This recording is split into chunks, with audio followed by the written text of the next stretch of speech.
ملکی سیاست میں ایک بار پھر کاکروچ کی بازگشت سنائی دینے لگی۔ وزیر اعظم کے مشیر رانا ثناء اللہ کے مطابق نئے انتظامی یونٹس کے حوالے سے اسٹیبلشمنٹ نے کوئی ڈیڈ لائن نہیں دی۔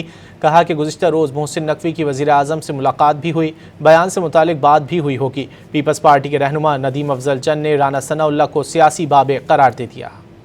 ملکی سیاست میں ایک بار پھر کاکروچ کی بازگشت سنائی دینے لگی۔ وزیر اعظم کے سیاسی مشیر رانا ثناء اللہ نے کہا کہ نئے انتظامی یونٹ سے متعلق اسٹیبلشمنٹ نے کوئی ڈیڈ لائن دی اور نہ ہی کوئی بات کی گئی۔ محسن نقوی کی گفتگو سے متفق نہیں۔ یہ درست ہے کہ نواز شریف نے محسن نقوی کو جواب دینے سے منع کر دیا ہے۔ رانا ثناء اللہ نے کہا کہ گزشتہ روز محسن نقوی کی وزیر اعظم سے ملاقات بھی ہوئی ہے۔ ان کا خیال ہے کہ ملاقات میں نقوی کے بیان سے متعلق بات ہوئی ہوگی۔ محسن نقوی صاحب نے جو گفتگو کی ہے اس سے ہم بالکل متفق نہیں ہیں، اور انہوں نے گفتگو میں جو انداز اختیار کیا اس کے اوپر بھی ہمیں سخت اعتراض ہے۔ پارٹی لیڈرشپ کی طرف سے یہی جو ہے وہ ایڈوائز ہے کہ اس کو جو ہے وہ نظر انداز کیا جائے۔ ادھر پیپلز پارٹی کے رہنما ندیم افضل چند نے حکومت پر تنقید کے نشتر چلا دیے۔ ندیم افضل چند کا کہنا ہے کہ رانا ثناء اللہ پرانے سیاسی بابے ہیں اور ان بابوں کا علاج کاکروچ ہی ہیں۔ رانا صاحب تو اہم قوم کو گھماتے رہتے ہیں نا، یہ پولیٹیکل پرانے بابے ہیں، اب ان بابوں کا علاج کاکروچ ہی ہے۔